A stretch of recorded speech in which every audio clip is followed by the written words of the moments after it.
Hey yo, it's Talison, and we're trying something new today. I'm going to do a video of me drawing one of my sketch cards, and today we are drawing Invincible.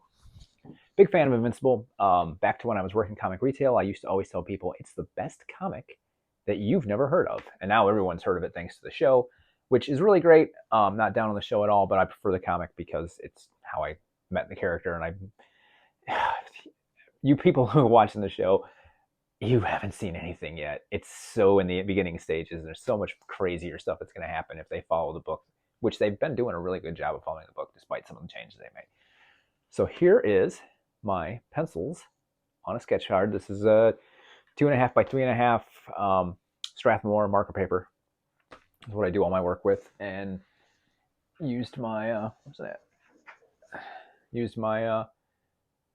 Graphics 500, Graphics Gear 500 Pentel pencil. What I do all my pencil work with. Nice little fine point. Got that all kind of tight pencils going there. So we're gonna switch over and set up to do the inks, and then later after that we're gonna do some colors, and hopefully it comes out pretty good, because when you're not working digitally and you make a mistake with ink, there's really nothing you can do about it. So we will see what happens. Join me as we draw Invincible. Mark was getting ready to tell us how interesting his day was. Guess who's finally getting his powers? Okay, now we're working without a safety net, because once we start inking, we can't do a second take. Hopefully this is a good setup. We're trying this out. I'm drawing flat, which I don't normally do, but I'm trying to get the camera mount to sit right. So this is my usual tools of the trade. I'm going to do most of the ink work with, all of it is going to be with my Micron pens. And you're going to do most of it with my graphic number 1. That's all my outer line work and whatnot. Then going into anything that needs to be smaller, like the nose, mouth, whatever, we're going to do a number 08 or a 05. If I really have to get tight, I'll pull a 03 out, but hopefully we don't get to that. And if I have to do some heavier lines or some heavy black areas, we're going to do the old brush pen, which I'm not great with a brush pen, but, trying to get better. And I've been using the brush pen on a lot of the recent pieces that I have put up for you guys to see. There's actually quite a bit of brush work in the Scooby piece. That outer thick line on Shaggy's one sleeve is the brush. Velma, actually, almost all the sweater is brush work. So, and I actually think Daphne, I think I went overboard with the brush, but I'll leave that up to you. But yeah, so I've been using the brush more. Definitely like his hair and the heavy shaded area under his chin is probably gonna get the brush, but everything else is gonna use the pens. Now, like I said, we are going straight to inks here. I'm going to try to keep this in focus, try to keep it centered under the camera. It's a little weird drawing it this way. Now, let's see. Now, I used my typical heroic proportions. And I know Mark's young, and he tends to be drawn with a slender face. I might have actually gone a little too thick or wide on the chin there, but we might clean it up or reduce it a little bit as we do the inks. We'll see.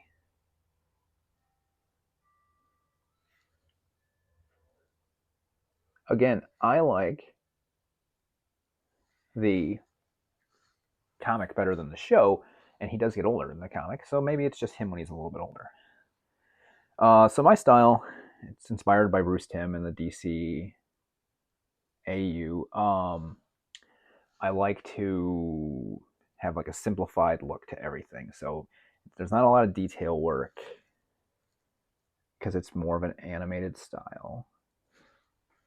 Let's see, can I turn this and stay in focus? Yeah, because that is something that I usually do, is turn to get a so we're not going to draw in, I've got the collarbone and the central pec, between the two chest muscles penciled in, but that's really more for a guideline. So we're probably just going to do like that, and that's it for the body. Now, for that yellow piece of the top of his chest costume, I never thought about that being sort of connected to his mask until they showed it that way on the show. So we're going to try and get a circle template to line it up perfect. Of course, it's not going to agree with me. And it wouldn't be a perfect circle anyway, but we're going to kind of go, yeah. We're going to kind of go like that and do to there, and then sort of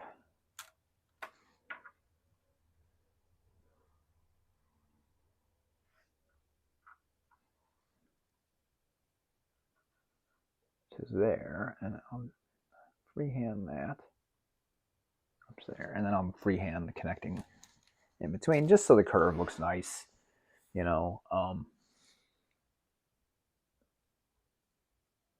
There we go. All right, so now that I'm looking at it, the ear actually isn't that well defined, so we're going to go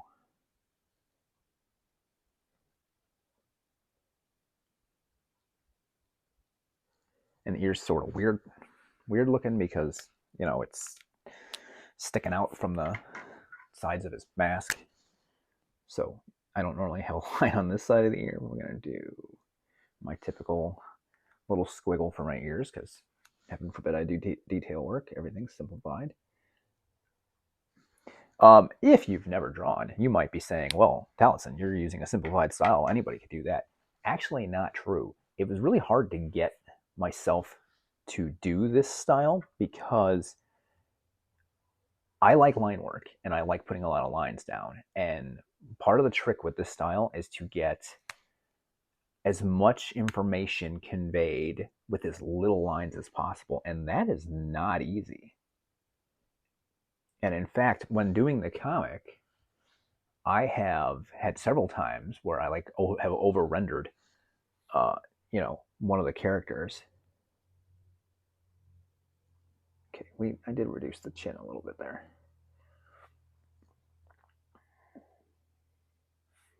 Where I've over rendered one of the characters. I remember one time,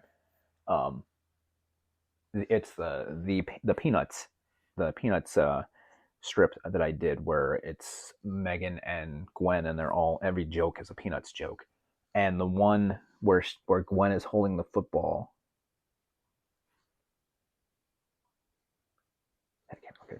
The one where Gwen is holding the football like Lucy. Oh, I don't know. I'm kind of. I kept drawing so much detail,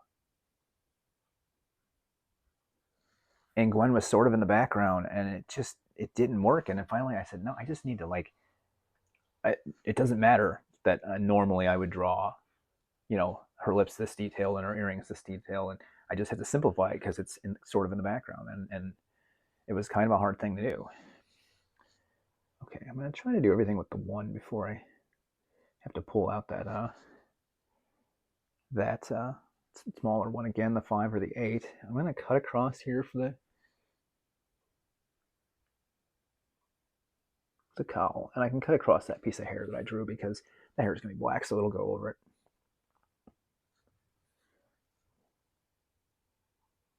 Okay, now the hair is a little bit of a challenge because, like I said, simplified style.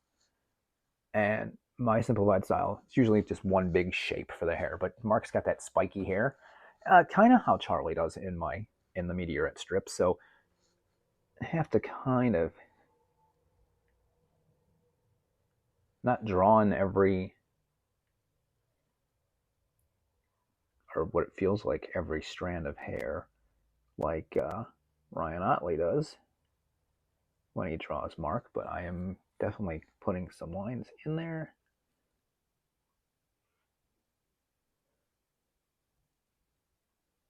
A good example is how Jimmy Olsen appeared in Superman the Animated Series, when they gave him the sort of 90s spiky hair. I'm going to actually round this out a little bit more, and you'll never see that because that's all going to get blackened. Okay, and then a little piece of hair coming down over his cowl. Yeah, the way they used to draw Jimmy was, it was still a mask, but then there was the little points coming off. I'm talking with my hands, and you totally can't see them. Okay, and then everything else I'm going to go the smaller. So we'll do the outline of the shadow. I like these sort of heavy shadows under the chin, and it's not a thing that Bruce Timm does. So you could say that that's one of my own, one of the things that makes my work unique from his, even though I'm working in a style very similar to his. I'm going to draw, I don't know if you can see it, but there actually is a highlight in the hair. And we're going to just put that there so we know where we're. And now the old brush is coming out. And the brush is good for stuff like this because we can get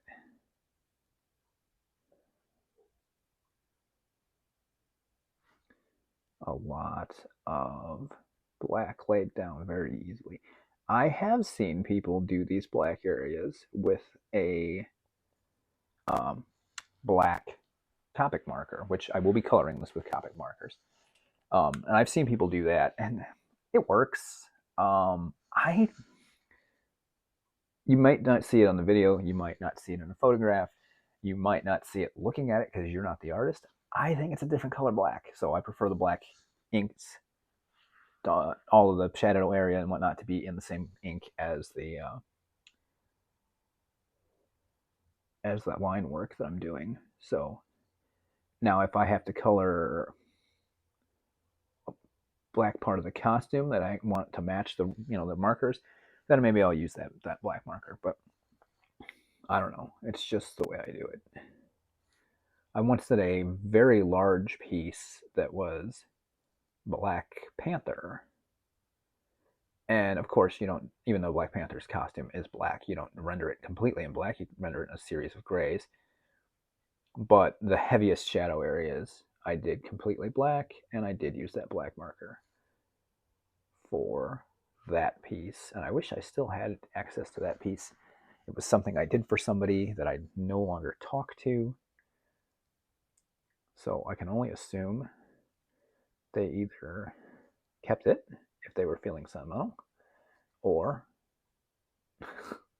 it's in the trash somewhere. I don't really know. But I put a lot of work into that piece. And I've had that happen with other pieces where I do a lot of work. I do a lot of work on a piece, and I do it for somebody, and it ends up being somebody that I don't stay in contact with. And then it's like, man, I wonder what my piece is doing right now. Is it sitting somewhere nice? Is it on display?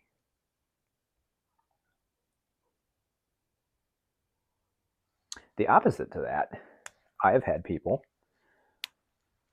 send me pictures of where they have my piece, my artwork that I've done for them, where they have it displayed in their home. I did a drawing, one of these sketch cards of WWE's women's wrestler Bayley, who is one of my favorites. And this was a while ago, because it was back when she was still doing the face hugger gimmick. Not a face hugger like an Aliens, but she was a face, and her gimmick was that she was a hugger. It was still during that period, and I think she had just won the women's title on the main roster. And I did the piece, and I put it up in a wrestling group, and somebody was like, I have to have that, and they bought it. And they sent me a picture that they actually had a replica of the women's title and a picture of Bayley next to that, and then they put my sketch card next to that. So that was pretty cool. This is Mark, so his costume has to be damaged, so that's what these little spots are.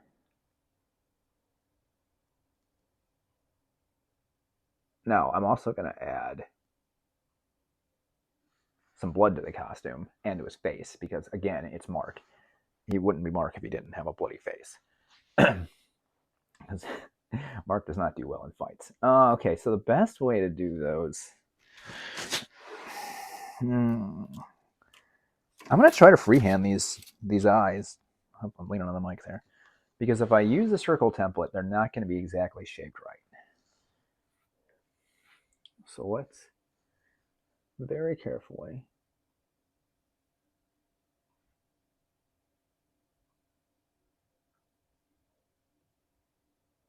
That's not too bad.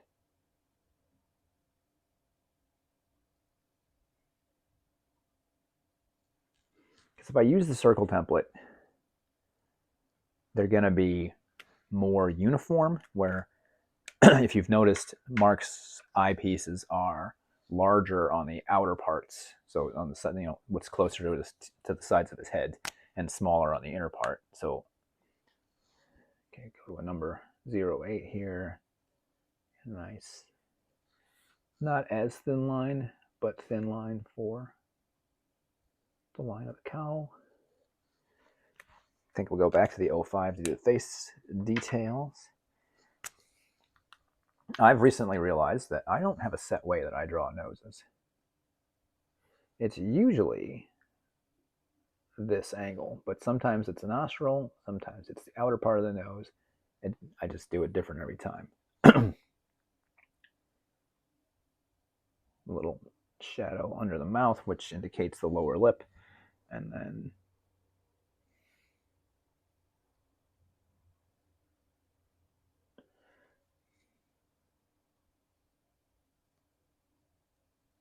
now I'm not going to draw that blood, because that's going to be a lot of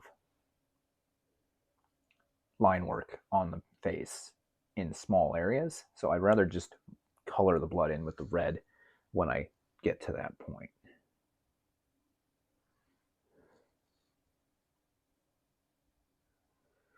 And Mark is young, so we wouldn't normally put some lines in his face, but since he's kind of got this wince, we're going to put one line to indicate his sort of scowly face, contorted face, and a few lines around the eyes to show that he's got that angry look.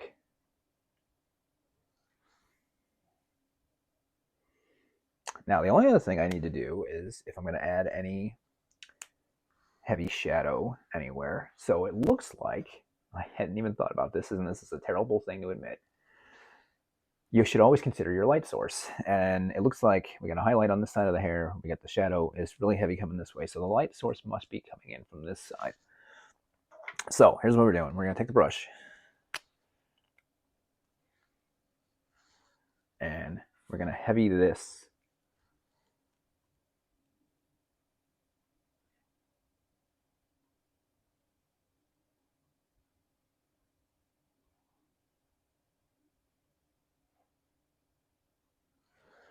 So that's sort of the peck giving a heavier shadow onto the arm there. And then how do I want to do this? I think I want the heavy shadow, which means a heavier line on this side. So I'm going to sort of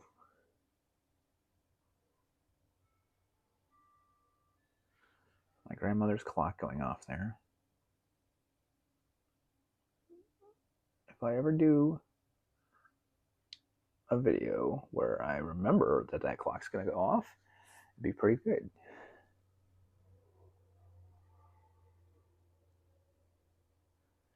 Okay, that's not bad. We'll leave sort of the thin lines on this side because the light's hitting it. So I could put a heavier line on the side of that face, but I really like the face how it is, so I don't want to overdo it. Maybe we'll go to and just thicken it a little bit.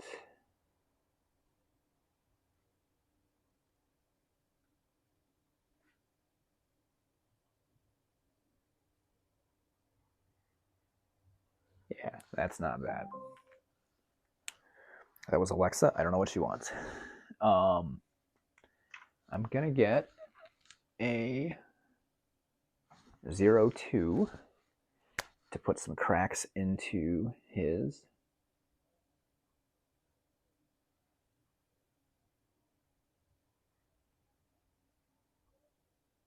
lenses there. That's another thing that Mark has quite a bit. Now, we're not done. We need to do color. Here's the trick with color. The Copic markers are alcohol-based. And especially the lighter colors, which include yellow and flesh tones, which Mark's going to be yellow flesh tones. He's got the blue down here. They tend to really smear the ink. So to cut down on that, what we're going to do is we're going to let this dry for a good couple of hours. In fact, I'm not going to color this until later tonight. If I hadn't just told you that through the magic of editing, you would never know, but that's what we're going to do. We're going to let it dry for a good number of hours, a good 4 or 5 hours. And when I come back to it tonight and color it, or even tomorrow morning, we'll see. We'll have the pencils all cleaned up, the erased out and everything, and the ink's nice and clean, and we'll get some color on this. Now, the last thing I'm going to do, and you'd think this might be actually the last thing I do, but actually there's a few things I'm going to do before I get to that point. I like to put a shape, a square or a circle or something behind the character, and then I tend to use a color that is complementary but opposite of what their costume composition is, just to break up the negative space. So we're going to put a circle behind Mark's head. I would actually probably like a rectangle better, but it's going to be too hard to use the old T-square with the camera mount here. So we're going to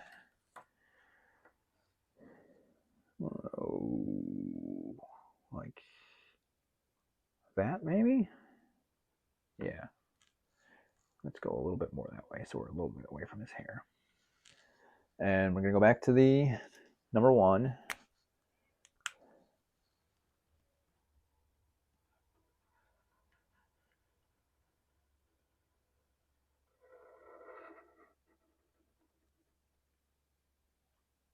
And put that there. And you know what I think I might do? Is put another one right there.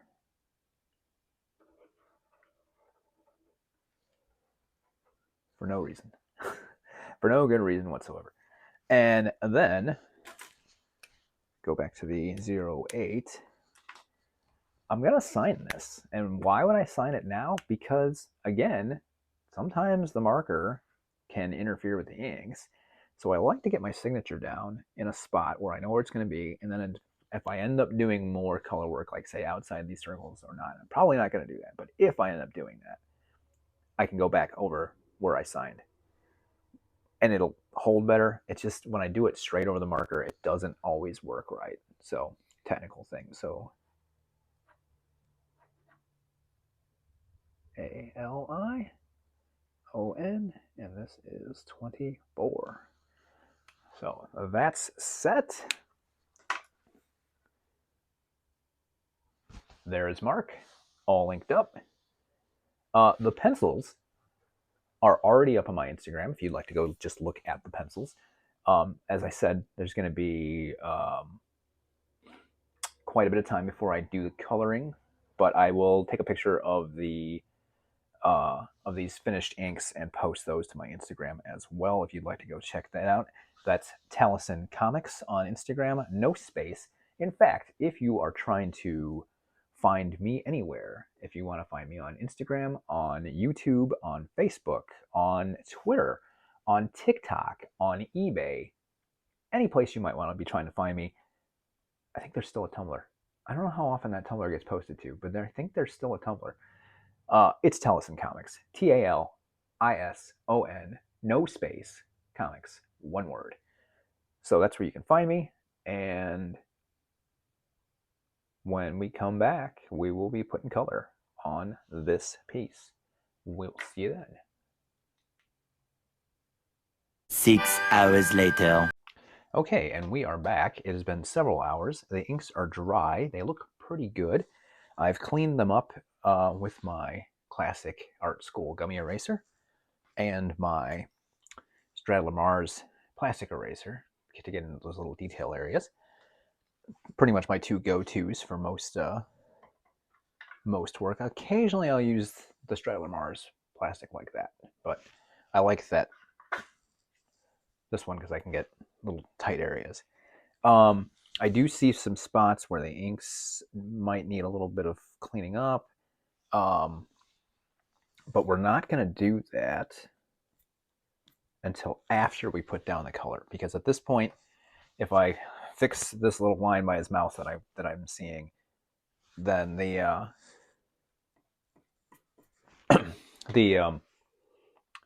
marker may smear that. So we're going to wait until the markers are on there, and then we'll go in and clean up those lines. I have my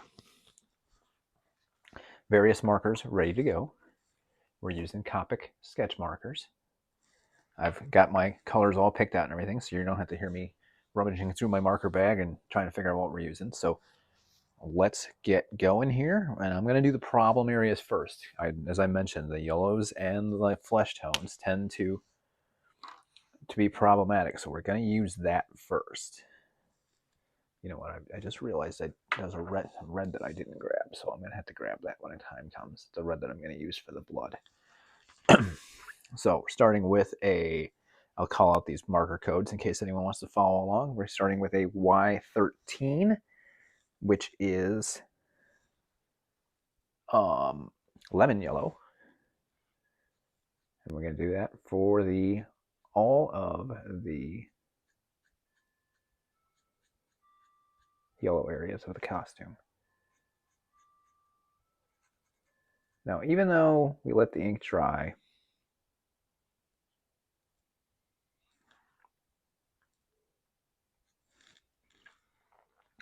we're going to avoid the ink lines as much as possible, because you still just never know with these lighter ones.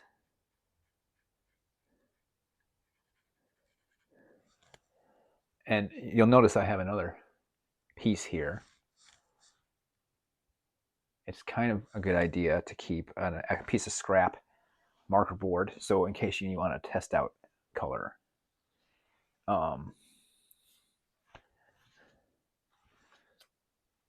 So what I'm going to do is get all this yellow in.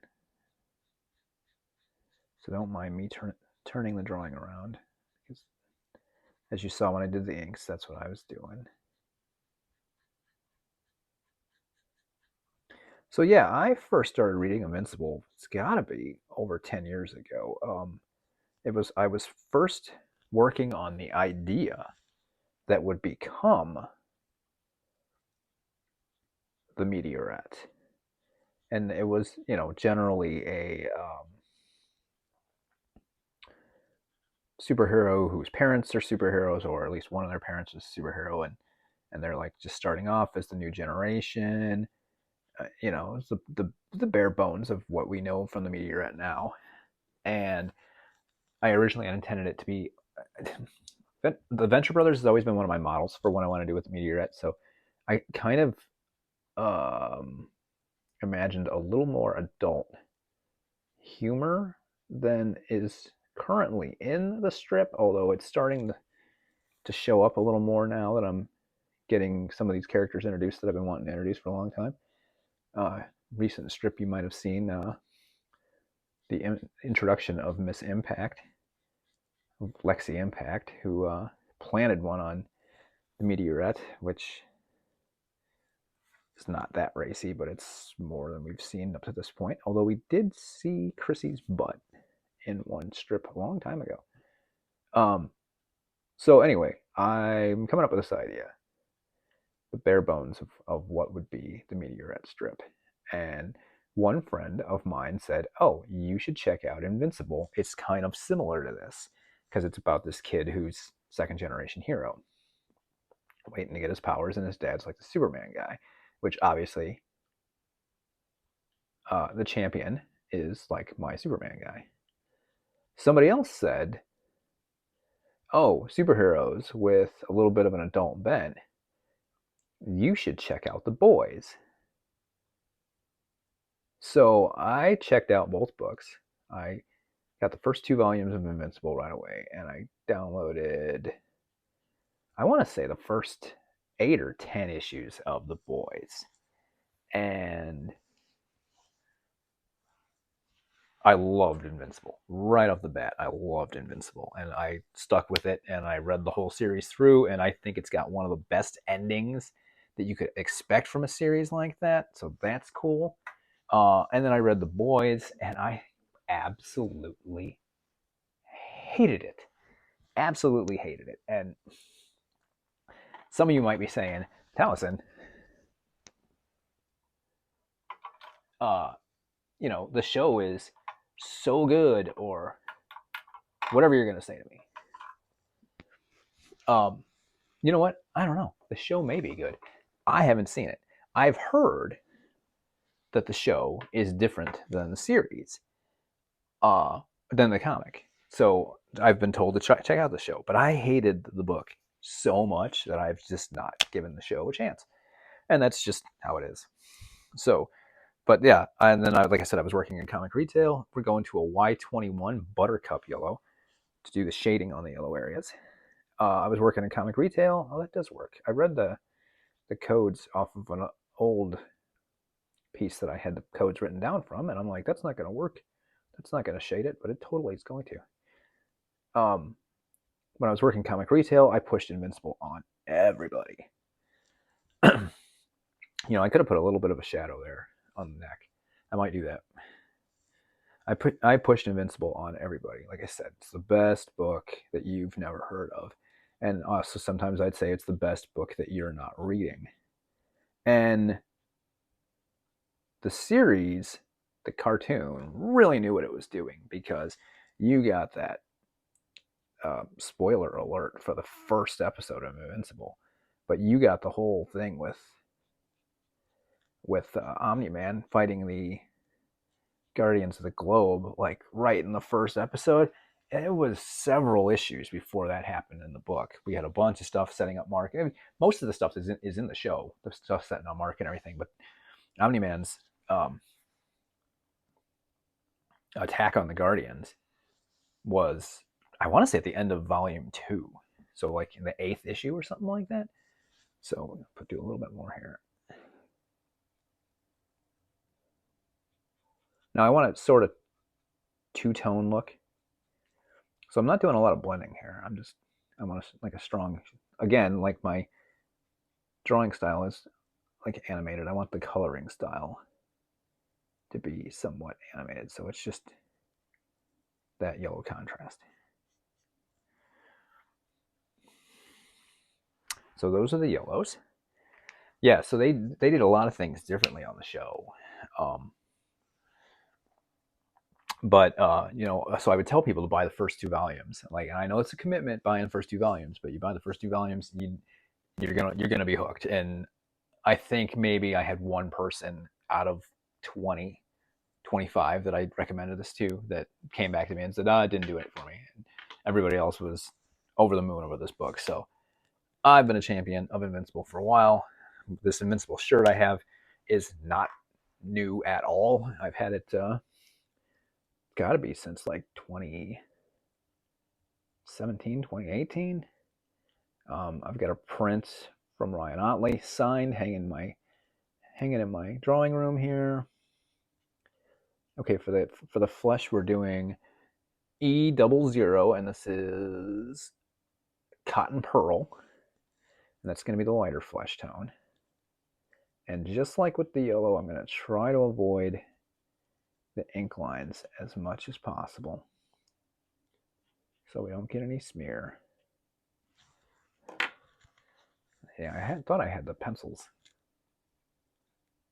cleaned up, but of course when you're coloring, you spot stuff.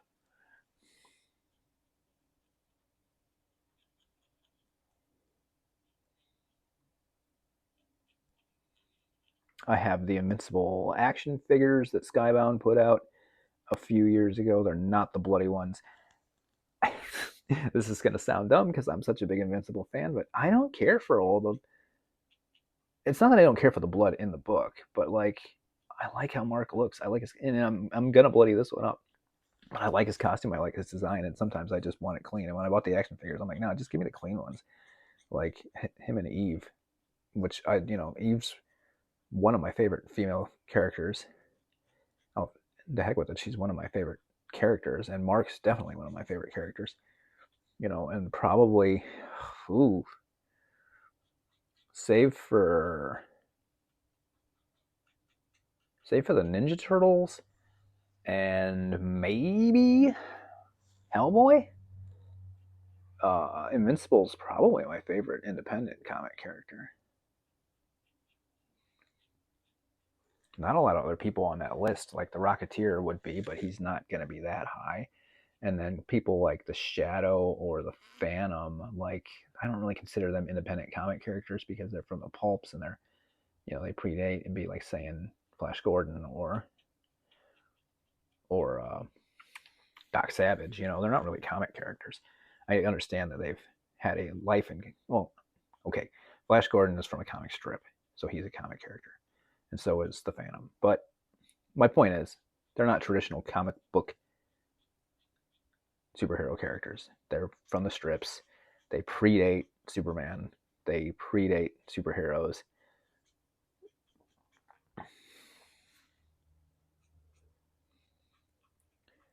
Okay, so I gotta get kind of close. The inks are holding up here, so because I can't have that like white halo around everything, so we're gonna get as close as we can now, and then blend this out.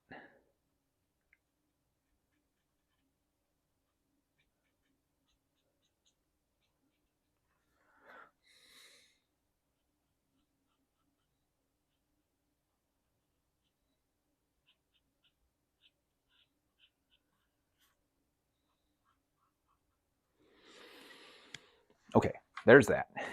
And then we're going to do an E01, which is Pink Flamingo.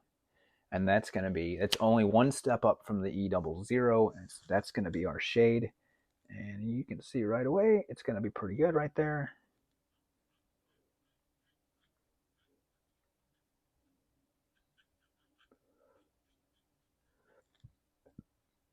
Put a little bit of shadow from his nose under the lenses there. Get a little streak right there. Not a lot we need to do there.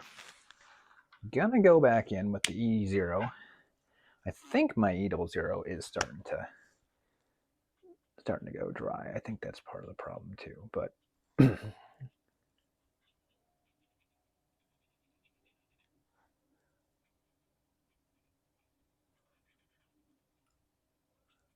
okay, it's a good thing we're gonna bloody him up. I'm gonna go a little bit more because I didn't do any. Actually, I don't need any shadow on the ear, but I will put one under the nose.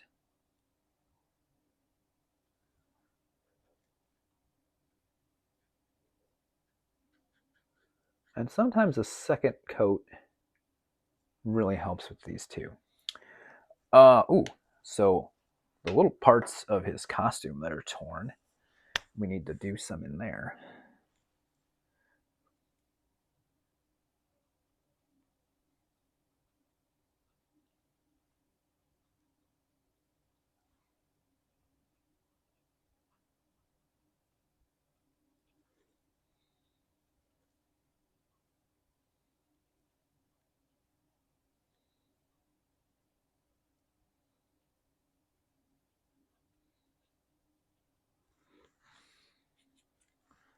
Yeah, this Y00 or the E00 might need a refill or maybe even a new nib, because you see the amount of black on that nib. That's from picking up ink. Okay. All right, he's looking pretty good. Let's get to, the easy spot is the hair. B45 smoky blue. This color matches exactly to the blue that they used to put in Superman's hair in the old DC comics when they used the blue for the hair highlights in the old classic style. So that's always my go-to for stuff like that. And what's next? What are we gonna do here?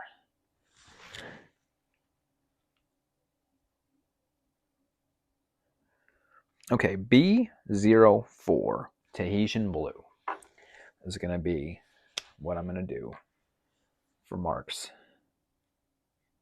costume, and that's pretty much dead on right there, right? It's like that light blue that his costume is. Now, normally I would shade this with a peacock blue, which I think is B06, if I'm not mistaken. I don't have it here on the table because my peacock blue is currently bone dry. I need to get a refill. I haven't gotten a refill. It's on my list of things that I need. So, what are we going to do to shade this blue area? Well, a trick that I picked up from Mr. Todd Knock, Marvel and DC artist extraordinaire, one of my favorites. Really like that guy's work. I think he's underrated.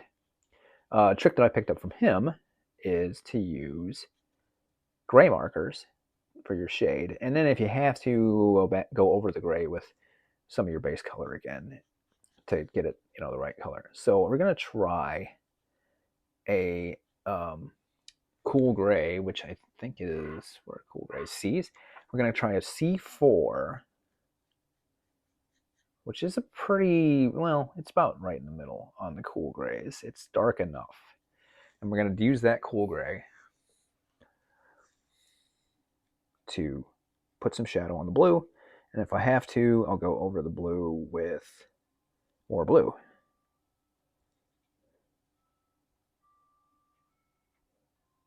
Or I'm sorry, I will go over the gray with more blue, and it should blue it up a little. But a cool gray is a blue-ish gray to begin with. You have three types of grays. You have neutral grays, which are straight up grays.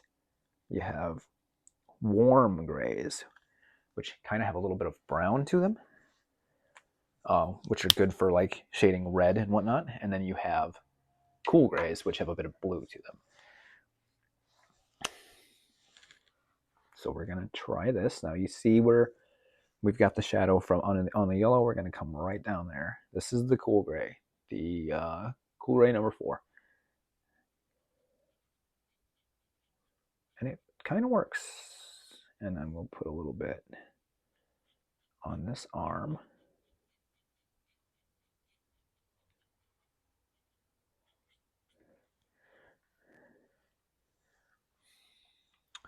And I still would like to have it a little more blue, so we're gonna go back with the blue. We're gonna go back with the Tahitian blue over the same gray area, and it should darken it up.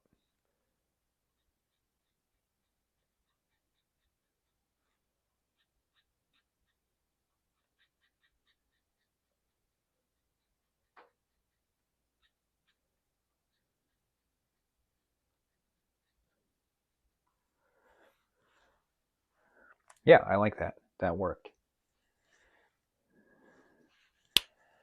Okay, not too much left to do. We're gonna use a. Let's see if my B000 is in good shape. That's pale porcelain blue. Yeah, that's good. I like this for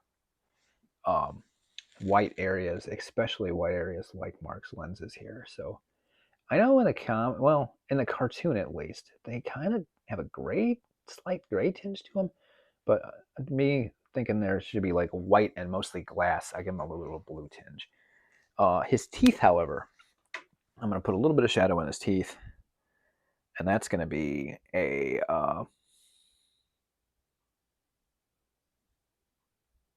N1 neutral gray number 1. Now I put it on this side, even though the shadows are on this side, because I'm thinking that's like light reflecting off his lenses. but this we're going to do just under his upper lip. And then a little bit down there. Just so it's not all white. Breaks it up a little bit. Okay, he's mostly done here. We're going to do R27, which is cadmium red. And we're going to add some blood spots to his costume.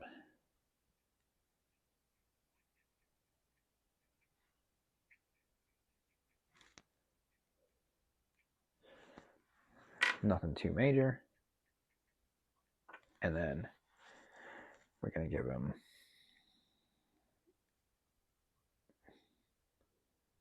a bloody nose and a blood streak.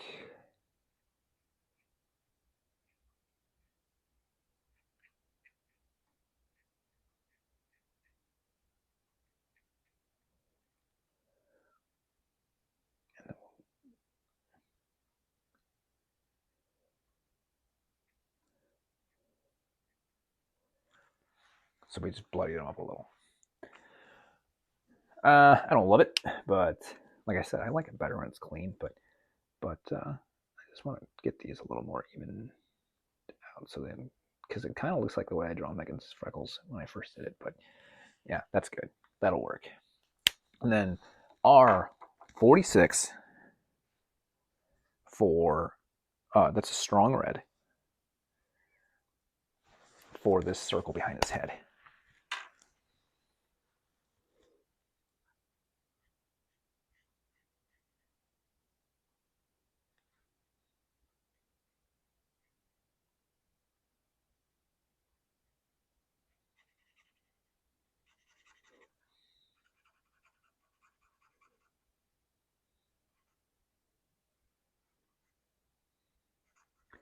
I love that satisfying noise, that squeak of the markers. And the weird thing, I don't know if this is like, what's the word I'm looking for? You know, like a trick of the mind or whatever, but I find that these markers smell like the color. Like the purples have like a grape smell, I think, and these reds have like a berry smell. And I could be totally making that up, or my mind is playing tricks on me, but I've felt that way since I started working with these back in like 2017, 2016. I started using these.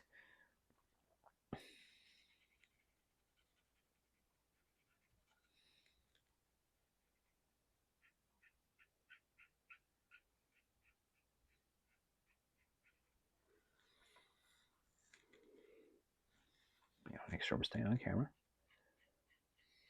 And I think I'm going to do a blue for the other circle that I made. To be totally honest with you, I regretted putting that circle in, the second one, almost immediately. I don't want it to look like bubbles. But I do like the sort of shapes breaking up the white space. And I use this sort of circle behind the head quite a bit. Yeah, that looks pretty good.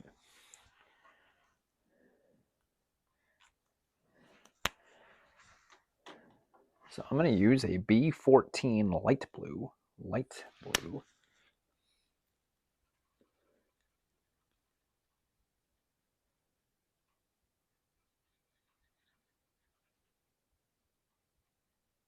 You know what? I like that blue. I like that blue. I'm going to use it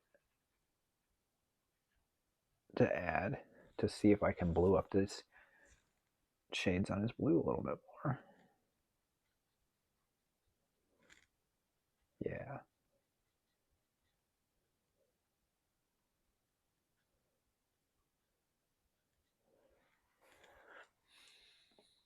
And that's pretty much it done.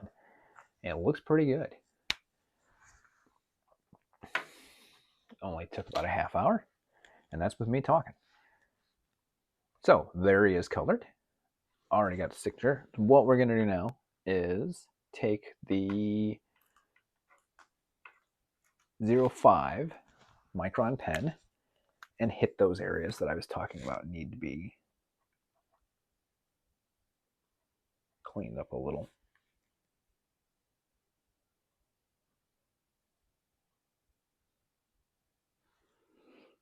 And sometimes when I do this, I'll go over certain lines that might have gotten a lot of,